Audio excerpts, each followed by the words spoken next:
Welcome to Dateline Health. This is Fred Libman coming to you from Nova Southeastern University. Recently we had a number of shows that we had orthopedic surgeons and folks talking about joint replacements and things of that nature. And following up on that, there were a lot of questions relative to rehab. And specifically, people asked us about our sports medicine clinic. So I thought I'd bring the experts, and here they are. Firstly, let me introduce Dr. Roody Joseph, who is a physical therapist. Actually, you're a doctor of physical therapy, and you are part of the compendium of the rehabilitative side of the sports medicine clinic. Welcome. Thank you. It's a pleasure to be here. Good to have you. And someone who is rather new with us, but I hear already she's a big star in the community. People have already sent us a lot of information saying how wonderful Dr. Alessandra Posey is. Dr. Posey is associate professor in the College of Osteopathic Medicine and directs our sports medicine clinic.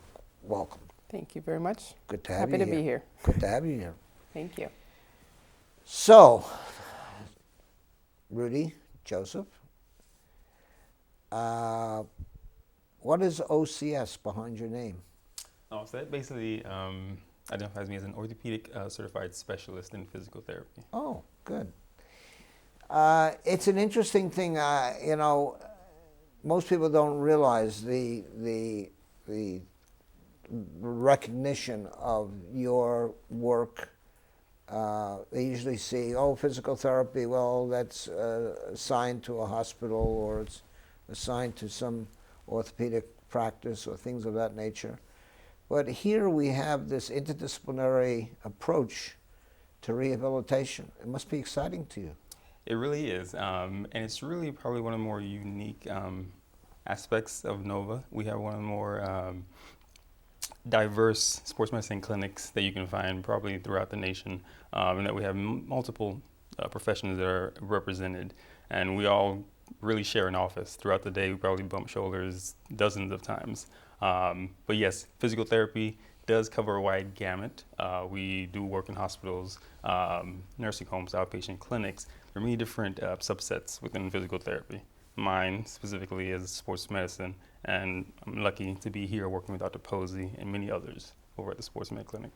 Well, Dr. Posey, like I say, as a newcomer, but yet as a veteran in your work, welcome to Nova Southeastern University. I know that I've already heard from some of our listeners about the work that's being done in the Sports Medicine Clinic, which has been here for quite a while. But now you are the person. You are running the show. So tell me about the Sports Medicine Clinic.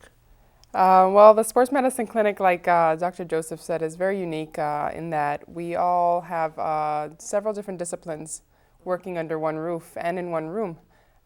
So we have myself, we have another physician, Dr. Ingrid Carter, and an orthopedic surgeon that we just hired over the summer, actually over the spring, Dr. Michael DeFranco, and we have physical therapy right on board as well. The trainers are a hallway away, and the physical therapy department is also right next door. So having everybody under one roof truly allows for us to give our best care to our patients, our student athletes. So it's very nice to have everyone working together and involved in their care. Let's start out with what I would call the weekend warrior, the athletes who are John Q. citizens. They don't necessarily have to play organized sports. Mm-hmm. They can be doing, jogging or fast walking or whatever it is, and something happens. What do we do? You can schedule an appointment through our clinic, and you can see an array of physicians between the 3 physicians there. We'd evaluate them at that time, get any necessary imaging if necessary, and more often than not, we do often send to physical therapy, because most of the times we're dealing with issues that are chronic in nature. These weekend warriors have been dealing with these pains and aches for years, and now are coming to seek help. Even in the acute phase as well, physical therapy would be warranted in that event. So the fact that we even have physical therapy right there to offer them is very nice. So they're evaluated by the physician, and most often than not, we send them over to physical therapy. And the fact that we're under the one roof, we communicate about the progress of the patient. If we feel that the patient isn't progressing through physical therapy, what other avenues can we take for the betterment of the patient? And of course, the unique thing is that we also have professionals such as yourself that are trained in the field of osteopathic medical manipulation. Absolutely. Which is, again, aligning the spine and things of that nature. Absolutely. Correct? Correct. And a lot of our patients love that aspect, so much so that some of them just come in for routine adjustments. Just placing the hands on the patients and being able to help with a dysfunction is very, very, very good. Rudy? We call the sports medicine clinic. We don't only see athletes or Nova athletes, right? So anyone in the community is welcome to come in through those doors, and we can address the dysfunctions in a very similar manner. So we serve the greater Broward community, not just NSU. And yes, so the weekend warrior hurts themselves, they want to seek treatment, they have many options available to them. We would hope that they would come and see us because the centralized nature of the care that we provide. They can a lot of times see the physician who will then make the referral to rehab if they deem it necessary. But as the state of Florida allows, some of those patients could even skip that extra step in that they can come directly to physical therapy, in essence saving themselves and possibly even saving the system some extra cost as well, depending on the severity of the issues that they're being seen for. Well, that's very important because the next area I was going to say is that we have a lot of folks that watch us that I would say are in the mature area. Don't forget, we live in the epicenter, and actually Florida really is the epicenter for people over the age of 70. And believe it or not, we have the largest percentage of people over the age of 70, and the largest percentage of people over the age of 90 that live in the state of Florida. But we're in a section of Florida where we have not only the active, adults who have children going to school and things of that nature, but we have a lot of seniors or mature individuals that are in our vast community of South Florida that just want quality of life. And a lot of times quality of life is, I can't get out of a chair, or it hurts, I can't drive. And really a lot of those things can be viewed through your diagnosis, and a lot of it can be mitigated. Is that not true? That is correct. A lot of it stems down to education. There's just misnomer out there that the older we get, the less we're capable of, or we might not be able to tolerate as much. But we do know that an elderly population, they can be active and mobile. In general, we as humans, we like to be in motion. So that sedentary lifestyle is not positive for anyone in that sense. So here at the Sports Medicine Clinic, we do promote a more active lifestyle for people running the gamut, from your adolescents to your elderly patient. Dr. Joseph, someone who was sitting right in your chair, we were doing an orthopedic show talking about joint replacements. And near the end of the show, the individual that was sitting right there, we were talking about pain management. And he said something which really struck me. He said that, and I want to get into this about you saying activity. He said it statistically, and he was reading from a scientific paper, in essence, not literally, but in his mind, that said that anyone who walks, when I say gets up from their chairs, gets up from their desks, walks into the supermarket, walks to the movie theater, if they walk 1 mile a day between ages of 60 and 70, this is what he said, 1 mile a day, that you increase your lifespan by up to 6 to 7 years. Now, to me, that struck me. And what you just said is very interesting, because if you become sedentary, it's problematic. Doctor? Absolutely. Absolutely. I think in general, instead of putting maybe a number to it, just in general, being active is going to keep us from a lot of issues down the line, whether it be joint pain and things in that nature. I think just being more active and being active in the proper way as well. So your elderly population, just like you said, getting up from a chair, walking to the supermarket, things of that nature. If they're having any issues that should be addressed, we want to keep them active and we want to keep them doing those things, because then regressing and becoming less active will only worsen those issues and even exponentiate other issues that were underlying that may have not come out during their active lifestyle. And in the younger population, there's always a happy medium. So too much of anything is not good for you, and too little of anything is not good for you. So somewhere in the middle of a good active lifestyle is essential, I think, in a healthy lifestyle. Yeah, let me bring these two populations together for a second, because I think I'm going to ask you a question, and I'm sure that it's pretty much the same answer, or I won't prejudge it. The weekend warrior, the person that goes out and plays golf, once a week, or wants to play tennis, twice a week or whatever, 40s, 50s, whatever. And then you have the folks that are over 65, 70, or otherwise, that want to go to walk the mall or go to the movie theater, whatever, or play with their grandchildren. They don't want to feel like they can't do it anymore. They want a quality of life. A lot of these people are survivors of other morbidities, cardiovascular disease, diabetes, or whatever. But yet, what is your suggestion to both of these individuals relative to motion of the body before you do these things, hydration, et cetera, et cetera? Let's talk about that. Well, to hit one of the last comments you made about hydration, being where we live, South Florida, heat is a major topic that we have to be aware of. So if you are going to be that weekend warrior, if you're going to be the elderly patient that decides to go for long walks around the community, it is important that you maintain proper hydration to avoid issues such as heat exhaustion or heat illness.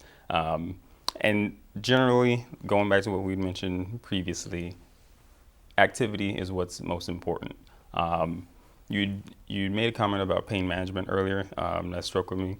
We do know that for pain, polypharmacy is an issue in this country, where a lot of people who have chronic pain, they rely a lot on prescription medication. Although certain studies nowadays, even in NIH is coming out and saying that structured physical therapy or activity can sometimes better manage pain than a reliance on pharmaceuticals. So for those people, I would make the recommendation that go out, make an appointment, see a physical therapist who is able to do a general health screen. A yearly health screen, PTs can do that, take a look at you and see what areas you might be deficient, and they can make recommendations of activity level that could be very beneficial to your overall quality of life. Dr. Posey, talking about that, because being someone who visits with my osteopathic medical physician at least twice a month, because I'm mature, I will tell you that I am constantly communicated with relative to the way I get out of my bed, the way I get out of my car, the responsibilities that I have relative to stretching. So let's talk about that for a while. Absolutely. I think being in an osteopathic role, we're taught since the very first day of medical school to treat the patient as a whole. Instead of micromanaging or isolating the problem, I'm coming in with joint pain, and isolating our issues on the joint pain, focusing on the patient overall, I think is a good focus that we're taught since the very beginning. So I think leading from that from a patient's perspective, I think makes the patient feel like we're more listened to, and tying in, I think, the overall lifestyle of the patient as well, what's going on in their life, what are they doing on a day-to-day basis, and how is that affecting what you're coming in for, to try to get the history as to why you're having such pain or such injury. And I think tying everything in together and being able to offer patients some osteopathic manipulation is ideal. What about the issue, and again, I don't want to stop this topic because I'm reminded all the time about stretching before I get out of my bed. So stretching is one of those things that have been back and forth over the years as far as when is it good to stretch, is it good to stretch, what's the proper form of stretching, if it's good to stretch cold muscles or heated muscles, and there's a lot of debate as far as which is the proper way. But I think as long as you're functionally benefiting from the exercises, stretching is not a bad thing. I think it's important to keep our mobility as far as simple things from getting out of bed and going throughout the day. So stretching is an important aspect, but again, too much of anything is not always good. So stretching I think is a good thing if it makes you feel better. Well, I think it's just one component out of a mixture of things. Right. But, talking about the person who goes and plays tennis once a week or plays golf once a week, you look like you've played a little athletic things in your life. You just can't get up. I mean, you see a baseball player doesn't get up at the plate and just, swings away. They do a lot of stretching. They do this, they do that. Even ball players before, your football players in between, their set of their downs or whatever, they come to the side and they do their stretching, they get on bikes or whatever. There's got to be some reality to it. There is, and the truth of the matter is, like Dr. Posey had mentioned, too much of anything is good, and there is debate back and forth on when or what type of stretching is good. In general, what we know now is that mobility, going back to that term, movement, activity, being mobile, is probably what's most important. What you see those athletes participate in prior to games is movement activity that mimics whatever sport they're about to do. So we find that before you do a sport, let's say you run track or you're going to sprint or do a cross-country run, warming yourself up by doing a small jog or jumping on a cycle, recumbent or upright or elliptical, is better for you before the actual task. Stretching in that sense might better be reserved for afterwards. Stretching a cold muscle before an activity might actually predispose you to injury, as opposed to doing it once you're done and your tissues are already well vascularized and warm. So that's the current approach that we take to stretching and the recommendations we make to our athletes. With the questions that you're coming up with and the viewers coming up with, this is why here at Sports Medicine Clinic it's become very imperative that we do a lot of community outreach. And we've partnered with the Broward County Athletics Association recently to develop some upcoming educational pieces to parents of young athletes in the community and even coaches for some of these young youth athletes in order to give them advice on what's currently accepted as best evidence on how they should manage their young athletes in order to prevent injury. That's good.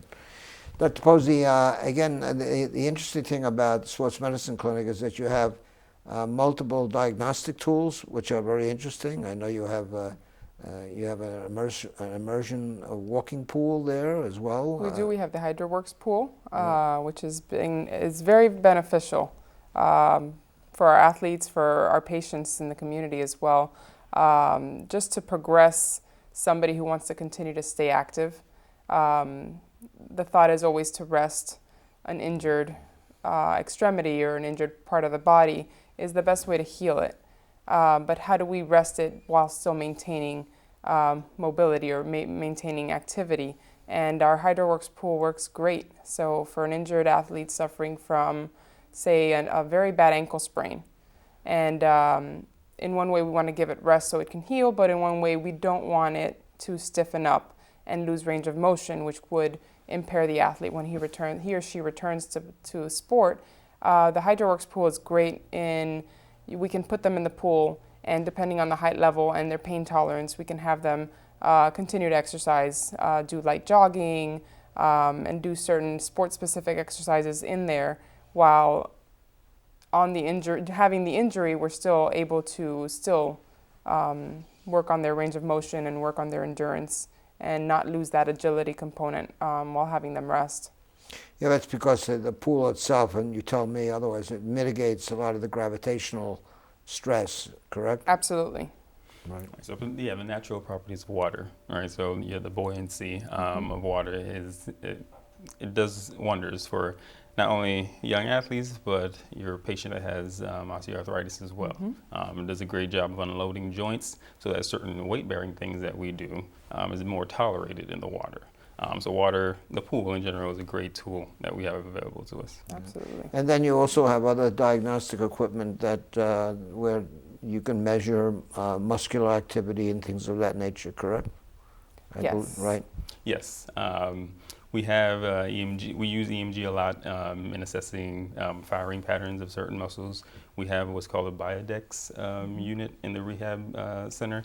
And that's typically used a lot with our post-ACL injury athletes, for example, and that it allows us to look at time frames of when they're ready for certain activities. So we can measure quadriceps function, hamstring function, and compare it side to side to see if they're ready to participate in a certain type of jumping or landing activity. So we have a wide assortment of fun tools available to us. Well, one of the things the reason why I wanted both of you here, obviously, it's not only because you're both involved in a sports medicine clinic, but I want to impress or make the public aware of the fact that we do a lot of things interdisciplinary here at Nova Southeastern University. And, it reminds me of the number of referrals, for example, that I know go from our School of Optometry down into internal medicine or family practice, based upon the fact that upon examination of the eye, they can tell you, they can tell you whether you're diabetic, whether you have some cardiovascular issues, et cetera, et cetera. And I'm sure that in evaluating through the whole body progress of the person who comes in for sports medicine, that you refer many people to our other physicians here at Nova Southeastern or external of Nova Southeastern to the subspecialists that are necessary. Absolutely. We're very fortunate to have such an array of different specialties on campus mostly, and we do have our contacts off campus. It's easier for our patient when everything is all under in one area. So the fact that we have the potential to have physical therapy right next door to us. We have a cardiologist that comes on campus and comes in once a week and is able to evaluate our athletes in the event when we do pre-participation physicals. We pick up something during their physical exam. The convenience of having a cardiologist on campus is monumentous.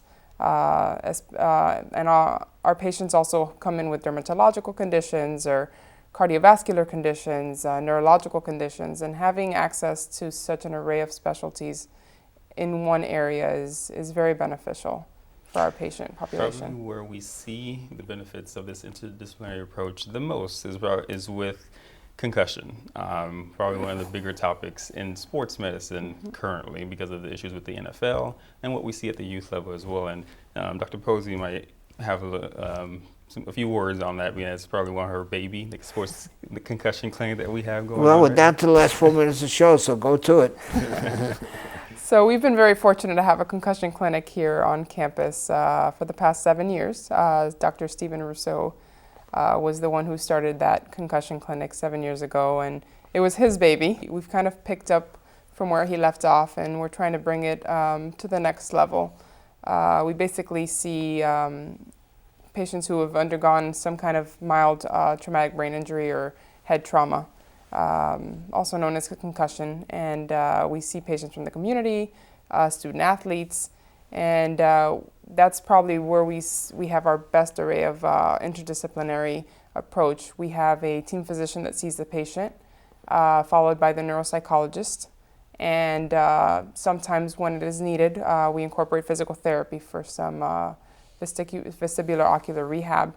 And that's in one place that we truly shine, I think, as working in, we see the patient and all these different disciplines are involved. Even the athletic trainers are involved in athletic cases.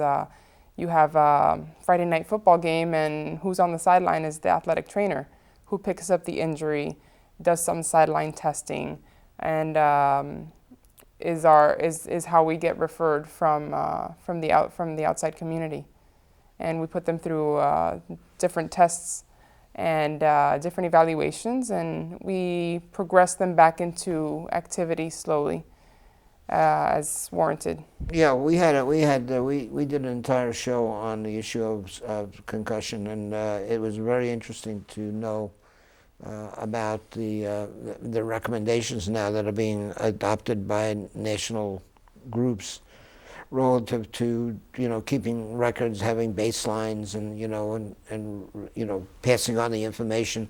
Don't send the person out that ends up with a concussive event in high school or midget football or little league, and then send them on to college without having any of that information available. We're down to the last 30 seconds of the show. I just want to thank you both very, very much. I welcome you to our family. And Dr. Roody Joseph, physical therapist, Dr. Roody Joseph, I should say. I really appreciate all the hard work, and I know, like I said, in knowing Steve Pfister and knowing your compendium of responsibilities in physical therapy is really wonderful, and I'm glad to see this interdisciplinary approach. And as I said to you, Dr. Posey, we're very proud to have you with us. I hear wonderful things about your work. And I know that these people, if they want to reach the sports medicine clinic, what is the telephone number? It's 954-262-5590. 5590, okay. Folks, you asked some questions about sports injuries, things of that nature, so I thought I'd bring the experts here with Dr. Posey and Dr. Joseph. And so I hope we gave you some answers to your questions. If you don't have your answer or you want some information, there's an email address and a telephone number right here. And remember, I always tell you to take good care of yourself. This show is called Dateline Health. We come to you from Nova Southeastern University. My name is Fred Lippman. Until next time, see you.